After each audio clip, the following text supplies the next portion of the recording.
kita itu bisa secara preventif ya, pencegahan dan pendidikan sekaligus itu bisa, tapi nggak pernah dilakukan. Karena apa? Karena nggak seksi, belum ada darah-darah, belum ada korban. Kita senangnya kan kalau udah ada korban baru ngoceh kemana-mana. Pembiaran yang mereka memang tahu secara sadar, atau sebetulnya pembiaran yang mereka yang nggak tahu kalau itu sebuah kesalahan? Kalau yang melakukan mungkin dia nggak tahu karena memang dia tidak terdidik untuk tahu. Tapi kalau pemerintah bilang nggak tahu ya kebangetan kan gitu.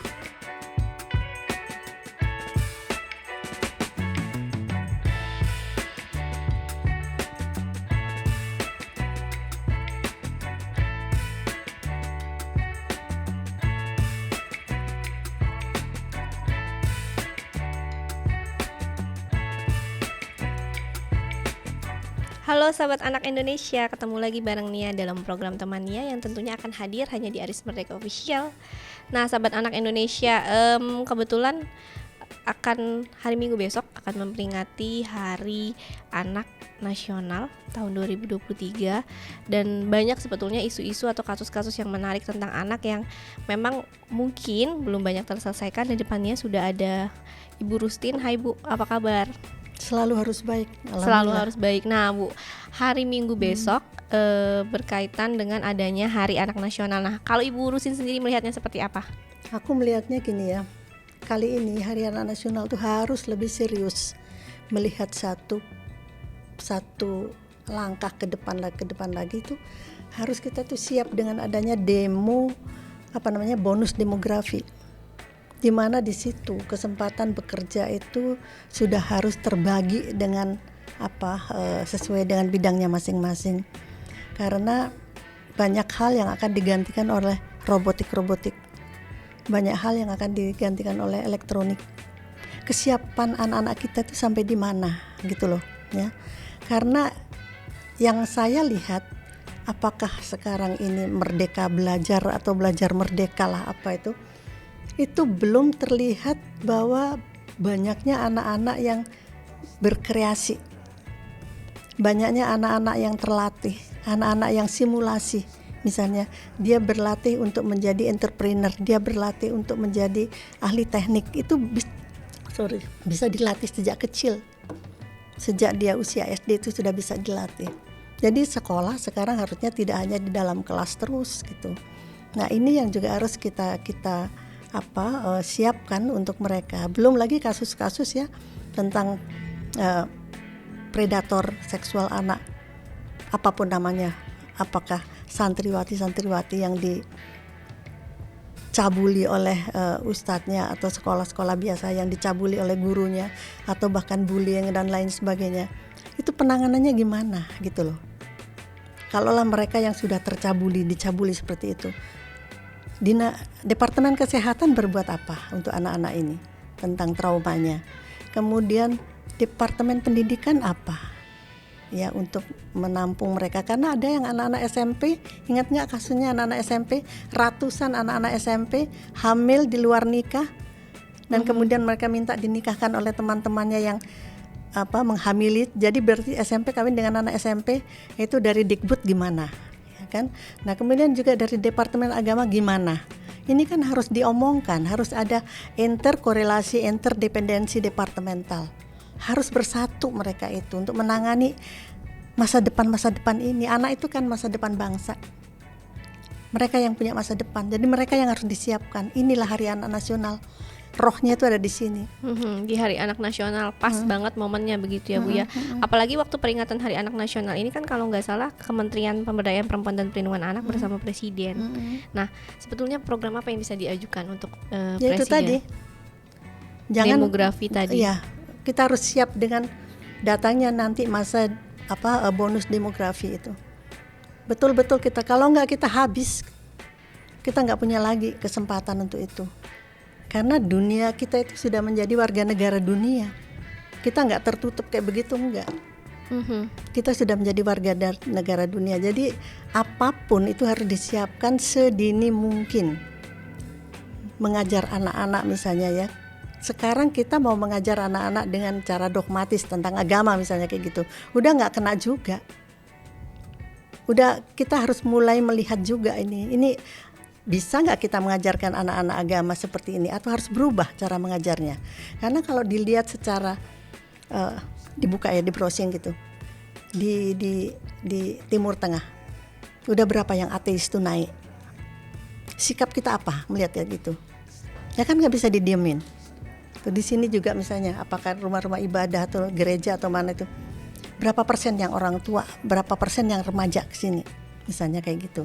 Nah, hal-hal ini yang harus ada analisisnya, ya, harus ada yang namanya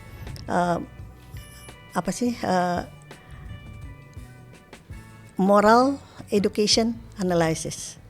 Itu harus diberikan oleh anak-anak sejak usia kecil. Nah, kalau misalnya dikaitin sama isu yang lagi rame tentang LGBT, itu menurut Ibu ada nggak sih pengaruhnya untuk anak-anak kita nanti? Ya, itu kalau LGBT ya, begini deh. Sebetulnya kalau kita itu mau nggak munafik ya, di Indonesia itu banyak sih ya LGBT kayak begitu itu. Dulu zamannya Pak Harto ya, zamannya kamu belum lahir apa ya? Zamannya Pak Harto itu ada menteri yang LGBT juga, tapi dia menteri. Ya nggak apa-apa tuh gitu kan. Juga di Maros, di Makassar, di Sulawesi Selatan, ada yang namanya suku Bisu. Mereka tuh satu kampung gitu LGBT semuanya. Tapi mereka semua itu pemangku adat. Okay? Juga ada yang namanya Gembla. Gembla itu kalau Reok Ponorogo. Yaitu mereka juga ada yang LGBT-nya. Sama juga. Di mana-mana LGBT itu ada gitu loh. Tapi sekarang bagaimana kita menangani itu semua tanpa kita mengangkat masalah-masalah yang sangat spesifik ini dengan tanpa membuat benturan lain. Janganlah kita itu menyelesaikan masalah dengan masalah lain gitu loh. Itu saya pikir enggak terlalu ini ya bagi saya, tapi yang penting sekarang itu kita itu mau fokus kepada apa? Fokus kepada masa depan anak-anak kita. Fokus kepada masa depan mereka itu nanti bagaimana memimpin negara ini dengan 17.000 pulau. Ini juga harus kita pikirkan, kita punya pola apa untuk itu. Kayak begitu, beda dengan Singapura. Dengan ini sangat mudah bagi mereka mungkin ya karena negaranya kecil, tapi enggak juga. Karena apa? Yang penting adalah law enforcement itu sendiri. Sama juga seperti anak-anak kita. Kalau anak-anak kita itu dikuatkan oleh sila kedua, ya, perikemanusiaan yang adil dan beradab. Artinya kalau di dalam agama itu hablum minannasnya lah gitu. Diajarkan kepada mereka. Anak-anak itu harus bisa menjadi orang yang santun, bisa menjadi orang yang baik, tidak nipu dan semua. Yang baik-baik itu akan aman. Mau dia agama apa. Dan jangan dibentur-benturkan bahwa di kotak-kotakan ini Muslim, ini Kristen, ini Hindu. Enggak begitu caranya. Kalau begitu, ini anak-anak nantinya akan makin dia tuh mundur nantinya. Cara mereka melihat satu permasalahan tidak seperti kita. Ke depan mereka itu akan beda cara mereka berpikir. Bu, dikaitin sama tagline-nya Hari Anak Nasional yang nanti tanggal 23 itu, anak terlindungi, Indonesia maju. Ya tuh, kita sudah melindungi belum? Anak yang dilecehkan itu sudah ditangani dengan benar apa enggak gitu loh. Sejak saya menangani permasalahan predator ya seksual kepada anak, itu kok saya sedikit sekali ya mendengar bahwa anak-anak ini justru ditangani traumanya secara serius gitu. Tapi kalau pelakunya ditangkap iya. Terus anaknya itu loh gimana? Terus kemudian preventif edukatifnya itu loh gimana gitu loh. Ada nggak untuk itu? Dijaga nggak preventif edukatifnya? Misalnya jangan ada bullying di sekolah. Jangan sampai ada anak-anak yang diperkosa di sekolah karena sekolah itu adalah zona aman dan sebagainya. Itu sudah harus mestinya ada. Di dalam RT-RT itu sendiri. Itu gimana gitu loh. Kok belum lihat ya aku ya gitu loh. Jadi bentuk sosialisasinya, namanya ke masyarakat betul, turun ya. langsung. Jadi sosialisasi Undang-Undang Perlindungan Anak sendiri yang berbasis masyarakat itu belum serius gitu loh. Hanya sekedar diomong-omongin di kantor, diomong-omongin mungkin di rapat, tapi diimplementasikan sudah apa belum? Sudah ada belum simulasi-simulasi tentang itu? Sudah ada atau belum pelatihan-pelatihan antar itu? Misalnya kalau kamu nanti diganggu, apa yang kamu harus teriakkan? Misalnya kamu dipegang oleh orang yang nggak dikenal, apa yang harus kamu teriakkan? Sudah dilatih nggak mereka gitu loh?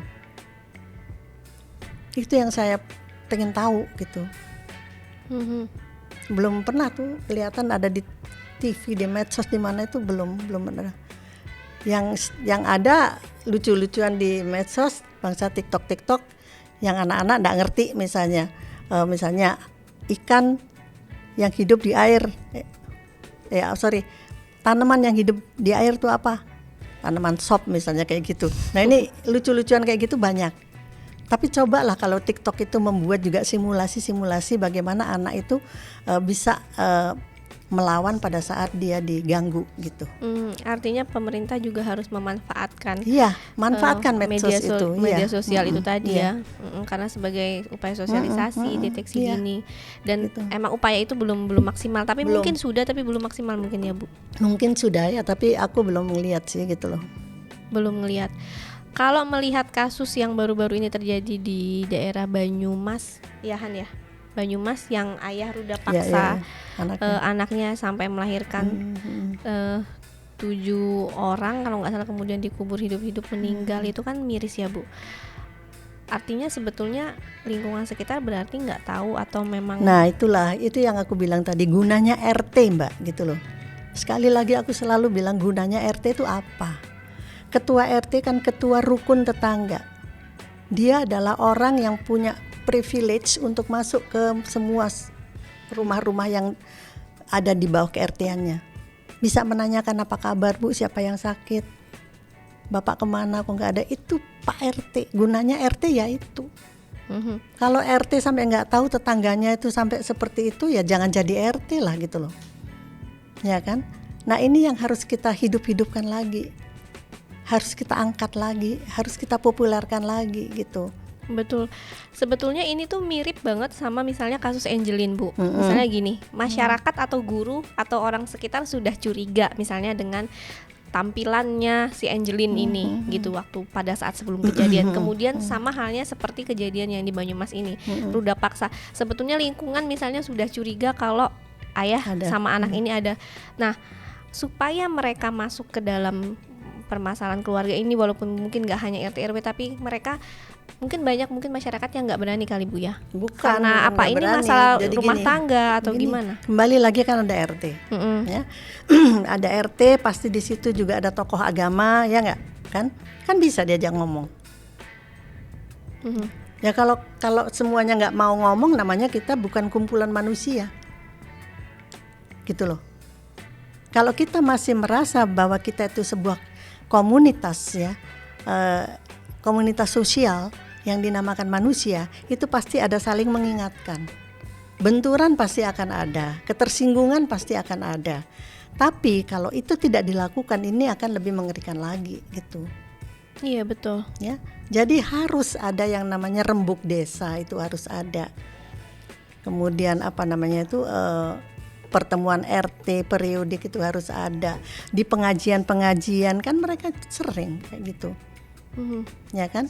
Nah hal-hal pertemuan yang seperti ini harus diperbanyak untuk membicarakan kasus-kasus yang belum tertangani. Karena setiap manusia itu harus bertanggung jawab juga kepada lingkungannya.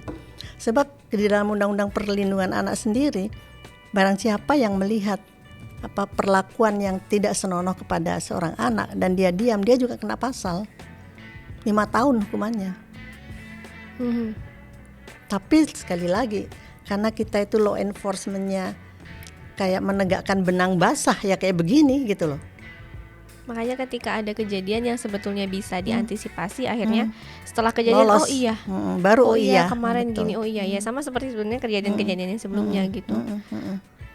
Jadi sebetulnya kita itu bisa secara preventif ya, pencegahan dan pendidikan sekaligus itu bisa.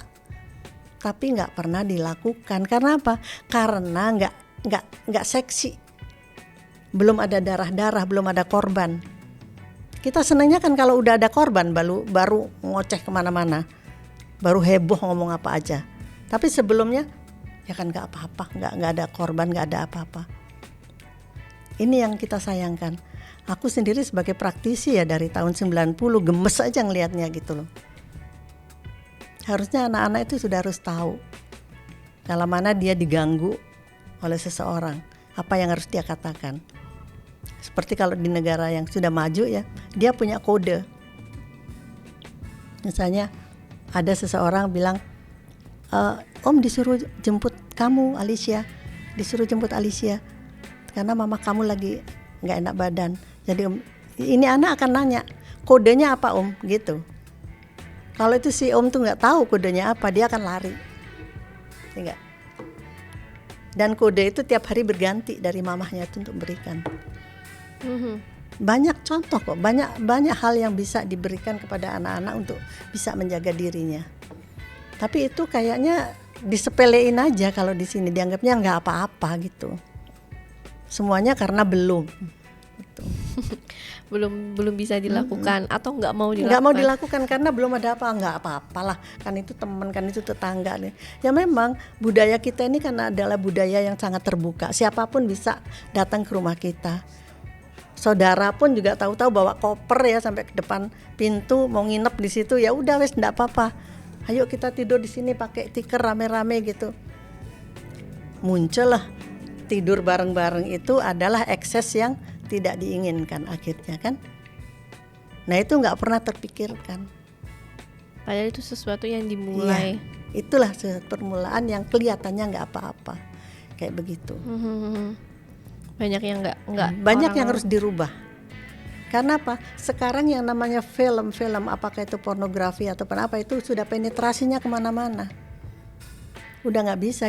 Seperti yang saya bilang tadi bahwa kita ini adalah warga negara dunia udah. Semuanya sudah di sana. Misalnya di Amerika terjadi apa sekarang 5 menit lagi kita udah bisa tahu kok. Apalagi di sini kan gitu. Di Indonesia belum tahu. Ya makanya jadi hal-hal yang seperti ini harus kita persiapkan Mbak gitu loh. Kita tuh mau nggak mau kita akan menghadapi yang namanya bonus demografi. Kalau kita itu mempunyai anak-anak usia produktif yang sudah siap, wah itu akan menyenangkan sekali. Mereka akan dapat kerjaan di mana-mana gitu.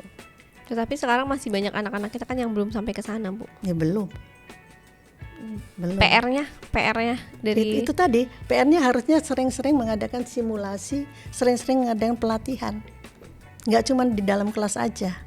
Sekarang berapa orang sarjana pertanian yang kerja di lahan pertanian? Nggak banyak. Mungkin dia ada jadi penyiar televisi, dia juga kerja justru di bengkel, justru di pabrik ono dan ada yang di bank dan sebagainya. Padahal yang namanya sekolah tinggi pertanian itu diperlukan sekali dengan negara seperti kita ini.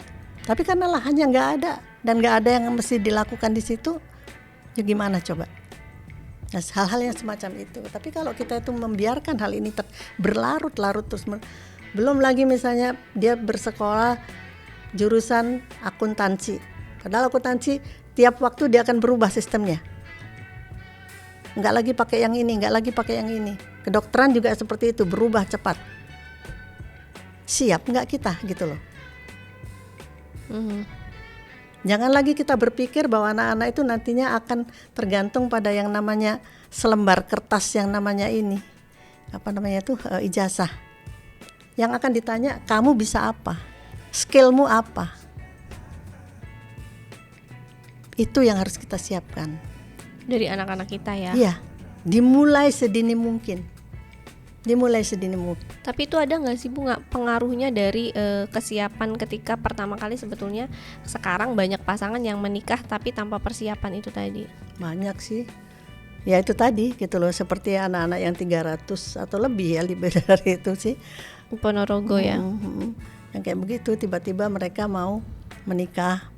Ya, tiba-tiba ujuk-ujuk pergi ke Dikbud minta izin untuk cuti hamil kayak gitu. Lah kalau udah cuti hamil, udah begitu dia masih usianya masih sangat dini, sangat muda, dia mental belum siap, akan jadi apa? Pendidikan akan berhenti di situ kah? Atau gimana? Ini belum ada guidance dari negara itu sendiri, itu belum ada. PR-nya dari kementerian apa nih bidang-bidangnya? Ya harusnya kesehatan, pendidikan, agama itu yang paling nomor satu ya gitu loh. Dan sosial tentunya gitu. Karena anak itu adalah masa depan bangsa, Mbak. Nggak bisa enggak. Mereka yang akan menjadi pemimpin. Nah kalau kita nggak menyiapkan mereka, terus negara kita tuh mau kayak apa nantinya? Dengan Ya banyaknya kasus-kasus kekerasan yang terjadi di Indonesia. Kita memang serba nggak nyaman ya dalam hal-hal yang seperti ini. Mau nggak mau kita harus melihat sesuatu yang sangat tidak pantas. Mau ngajarin agama, ustadznya kayak begitu. Masuk pesantren. Contoh soal masuk pesantren diperkosa sama ustadznya, begitu. Ya kenapa contohnya Muslim, karena memang ini negara Muslim terbesar. Kalau di Romawi sana ya contohnya ya orang Katoliknya mungkin, atau di mana juga orang Kristennya dan sebagainya. Bukan masalah agamanya di sini, tapi masalah kependidikan itu sendiri gitu loh. Nah ini harus kita siapkan juga sikap-sikap kita untuk melihat itu, dan apakah pantas itu untuk dijadikan contoh. Pantaskah itu untuk dijadikan satu panutan gitu loh. Kalau memang cara mendidik agama seperti ini kita itu enggak pas, rubah deh. Gimana caranya? Pendidikan agama dari rumah. Pendidikan agama yang menggarisbawahi, kalau aku sih ambil yang hablumin nanas dulu. Kalau yang vertikal oke lah itu adalah pribadi masing-masing. Tapi kalau ini yang dikentalkan, dia akan mengabaikan yang namanya hablumin nanas. Nah itulah yang terjadi nantinya. Dia dengan enteng aja dia akan memperkosa, dia akan melecehkan. Oke, karena memang dia hanya fokusnya. Iya gitu. Tapi ini kan harus seimbang. Padahal sebaiknya sekarang ini dulu deh. Ini dulu udah. Sedih loh Mbak, aku tuh gimana ya? Ini kok jadi kayak begini, dan kita kok nggak, kalau istilahnya anak-anak sekarang kok nggak gercep gitu loh. Gercep sih gercep ya kalau nangkep pelakunya. Terus anak-anaknya ini diapain gitu. Iya. Trauma itu harus ditangani. Kalau enggak ya ngeri lah gitu. Trauma korban itu kan hampir mungkin ya sepanjang hidupnya mereka gitu. Berarti memang fokus terhadap pendampingan korbannya ini juga. Kamu sendiri orang dari psikologi kan pasti tahu dong gitu loh, bahwa kayak begitu tuh nggak bisa diabaikan.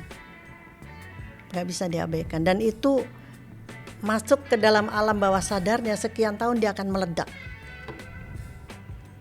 Itu ngeri sekali, bener kan? Pelajaran kamu ada itu. Makanya harus diberikan pendampingan yang serius rutin, lah, yang itu, serius, betul. dan nggak hanya untuk korbannya juga, tapi untuk keluarganya kan gitu. Jadi kayak saling Betul support, sekali. saling dukung gitu. Betul banget. Tapi juga pelakunya juga kayaknya juga masih kurang ya, Bu. Makanya gitu loh. Jadi mereka tidak memberikan efek jerah, hanya ditangkap, dihukum ya, tapi efek jerah itu beda ya. Efek jerah itu adalah sebuah ketakutan yang tidak akan mengulang lagi gitu loh. Tapi buktinya mereka pengulangan terjadi lagi kan. Hampir tiap tahun nggak ada jedanya ini kasus pelecehan seksual, bullying juga. Dan ini apa yang mesti, kok rasanya kok kayak nggak kaget gitu loh. Artinya apa ya? Saya merasa sudah ini menjadi suatu hal yang biasa. Ya, kayak terjadi semacam pembiaran dan dianggapnya enggak apa-apa. Janganlah gitu loh. Karena itu anak-anak kita. Artinya sebetulnya semua sendi kehidupannya di situ berperan penting ya, Bu, nggak hanya pemerintah tapi juga orang tua, sekolah, lingkungan ya terutama gitu. Lingkungan, dan memang hal-hal yang seperti itu biasanya terjadi di keluarga-keluarga yang apa aku bilang ya, rumahnya mungkin sempit ya, sehingga mereka terbiasa melihat orang tuanya berhubungan, jadi semacam kayak ada contoh gitu loh, sehingga kalau dia melakukan seperti itu ya enggak apa-apa juga gitu loh ya, jadi ada kayak pembiaran. Nah pembiaran. Ini ya pembiaran, karena dianggapnya layak-layak aja deh, habis dia orang nggak punya, dia mau rumahnya di situ, ya udah. Ya ini harus ada yang dipikirkan. Kita harus memikirkan juga itu. Pembiaran yang mereka memang tahu secara sadar atau sebetulnya pembiaran yang mereka yang nggak tahu kalau itu sebuah kesalahan? Kalau yang melakukan mungkin dia nggak tahu karena memang dia tidak terdidik untuk tahu. Tapi kalau pemerintah bilang nggak tahu, ya kebangetan kan gitu. Ya kan gitu kan. Kan ada lurahnya, ada Pak RT-nya, ada Pak RW-nya, tahu dong gitu loh. Nah ini yang harus kita ajak bicara. Ya kita tahu rakyat tidak semuanya punya, tidak semuanya rakyat itu mempunyai kelayakan huni ya. Tapi bagaimana hunian ini bisa dijadikan satu tempat yang moralis gitu loh. Yang nggak mengganggu pada kesusilaan anak-anak kita. Gitu. Itu hal-hal yang paling penting diperhatikan. Iya dong. Jadi PR-nya sebetulnya masih banyak banget di Hari Anak banget, Nasional tahun 2023 ini ya. Banyak banget. Tambah lagi karena kasus anak-anak umur 15, 16 kan masih kategori anak. Betul. Dan di situ sudah termasuklah mereka itu usia produktif gitu. Sedang mencari identitas dirinya. Jadi hal-hal yang seperti ini harusnya lebih banyak diomongkan daripada kita berpesta pora dengan Hari Anak Nasional ya. Silahkan dengan euforia sekejap, jangan terlalu lama, tapi habis itu seriuslah kita itu memikirkan anak-anak kita ke depan. Ayo kita tata lagi gitu loh. Dan kepentingannya ya sayang banget bener kalau kata ibu tadi harus hanya cuman di hari anak perayaannya aja yang euforia, tapi setelah itu ya udah lupa gitu. Lupa lagi gitu kan. Sebetulnya apa sih yang bisa dilakukan untuk sebenarnya bisa nggak mencegah supaya kasus kekerasan ini harusnya bisa, atau memang karena kasus kekerasan ini seperti gunung es gitu, jadi yang kayak ya memang muncul. Ini udah kelamaan sih sebenarnya Mbak ya. Kalau aku lihat itu, saya itu dari tahun 90 kasus kayak begini ini udah ada mulai dari dulu. Namanya apa sih yang kolor hijau ya, ada segala macam lah istilah-istilah itu udah lama, tapi itu tetap ada. Berarti kan tidak ada sesuatu yang membuat mereka itu jera gitu loh. Nah ini yang aku ngeri, makin kesini mereka makin canggih gayanya. Belum lagi ada yang namanya seks online ya, seks on the phone ya, bagi anak-anak remaja-remaja juga gitu. Itu sangat mengerikan sekali gitu. Kalau itu dijadikan sebuah pembiaran, ya anakku nggak kemana-mana kok, dia di rumah aja ya, tapi dia main seks on the phone gitu loh. Hal-hal kayak begitu tahu nggak orang tuanya? Memang banyak Mbak yang harus ini. Kenapa? Karena nantinya ini anak-anak akan menjadi pemimpin bangsa kita, dan mereka ini sudah harus siap secara mentally. Mereka juga harus tahu di mana rusaknya alat reproduksi kalau dibuat perhubungan badan sebelum waktunya, ya gitu loh. Ini sebenarnya sangat ini sekali ya, sangat pribadi, sangat spesifik, harusnya setiap orang tua itu tahu. Dan kembali lagi kepada yang terkecil, kembali lagi pada RT. RT itu aku masukin kepada kategori pemerintah. Karena paling dekat dengan masyarakat. Gimana pun juga ada lah itu. Kalau kasusnya sudah dari tahun, udah dari tahun ke tahun tuh Mbak, dari tahun 95 sudah ada, tahun 92 sudah ada. Kenapa kita nggak belajar dari kesalahan di masa lalu gitu? Harusnya ya. Kalau sekarang harusnya itu masih gitu loh. Tapi tanpa keputusan politik, kita juga nggak akan bisa apa-apa kan gitu. Jadi semua itu memang harus ada kebijakan yang tepat. Harus ada political will. Dari political will dari DPR ini, dia akan menurunkan undang-undang itu secara organis dibawa ke tempat-tempat di mana ini dibutuhkan. Undang-undang itu di situ disosialisasikan kan, kayak begitu. Tapi tanpa ada political will kita mau apa?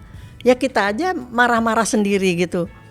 Nah nanti kalau kita mau bikin peraturan, dia akan nanya, ibu kok bikin peraturan, emang ibu siapa? Kan harus ada undang-undangnya kayak gitu. Betul. Ya, jadi ini pemerintah harus hadir secara benar-benar ada gitu. Dan anak itu adalah masa depan bangsa. Kita gembira ya setiap tahun tuh, Hari Anak Nasional. Hari Anak Nasional tuh dengan segala kelucuan-kelucuan yang lama-lama kita nggak lucu juga gitu kan. Karena kita membiarkan sesuatu yang menyakitkan, yang dianggapnya nggak apa-apa.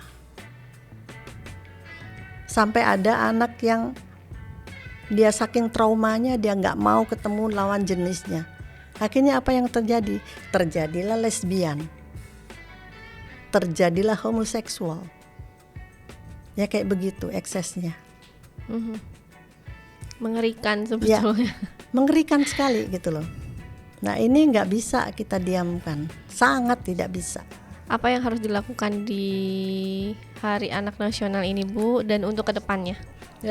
Hari Anak Nasional saya cuma ingin aja mengingatkan bahwa keadaan anak-anak kita tidak dalam baik-baik saja. Kita tetap harus aware, harus waspada. Meskipun kita bangga kepada sekian banyak anak-anak kita yang pinter-pinter, yang menjadi jago di pertandingan internasional dan sebagainya. Bukan menafikan bahwa itu tidak ada dan kita harus bangga. Tapi at the other side of hand, di balik itu semua masih ada PR yang harus kita selesaikan gitu loh Mbak. Masih banyak lagi.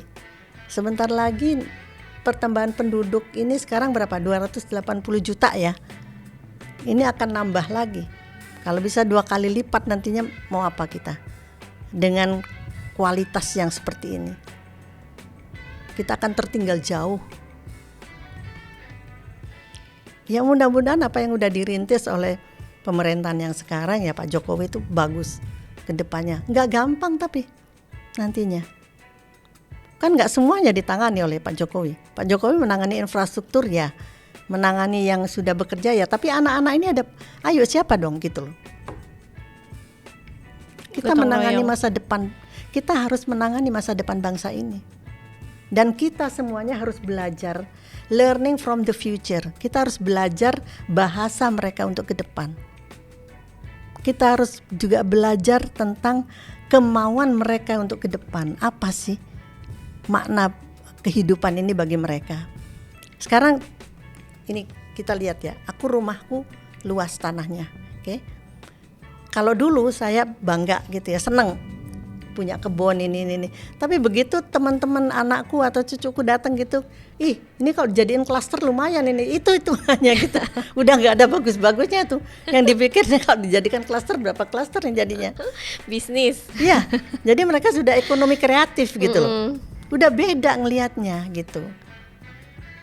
Nah ini yang harus kita pahami juga gitu. Iya. Kita bangga dengan keindahan itu masa lalu. Keindahan ke depan tuh beda lagi. Nah kalau kita nggak akan tahu itu semua bahasa-bahasa ke depan, ya kita akan ketinggalan lagi. Akan ada benturan-benturan lagi. Kita dengan enteng menganggap anak ini kok nggak punya sopan santun, anak ini kok kurang ajar, anak ini. Padahal ini anak mencoba bicara secara jujur, tapi dengan bahasa dia sendiri gitu loh. Itu pun harus kita belajar untuk memahami, open our mind gitu loh. Kita harus buka hati, kita harus buka pemikiran kita untuk menangkap apa yang dibicarakan anak-anak kita ke depan. Supaya ada sustainable, supaya ada benang merah yang nyambung. Nggak terus merasa bahwa kita yang tua ini hebat, paling ngerti gitu loh. Padahal nyatanya kita sudah old fashion kan gitu. Jadi kalau kita nggak mau tahu bahasa anak-anak ya mereka akan mencari tahu di sana. Bahaya kalau mereka mencari tahu sendiri. Itulah makanya. Jadi ibu-ibu muda, Mahmud ya, mama-mama muda gitu ya. Sekarang ini harus banyak-banyak belajar tentang computerize, tentang medsos, tentang apa, belajarlah gitu loh. Jangan sampai ketinggalan. Karena itu penting sekali. Karena itu sudah menjadikan alat komunikasi yang sangat-sangat diperlukan ke depan. Gitu. Oke Bu, terima kasih banyak. Sama-sama. Nah itu tadi sahabat anak Indonesia, kita berdua mau ucapin ya Bu ya, selamat Hari Anak. Selamat Hari Anak Indonesia. Semoga anak-anak di masa depan akan jauh-jauh lebih cerdas, lebih pintar, lebih santun. Semoga anak-anak Terlindungi. terlindungi, Indonesia maju. Bisa maju. Oke, sobat anak Indonesia, itu tadi saya Nia undur diri, sampai jumpa. Dadah. Bye.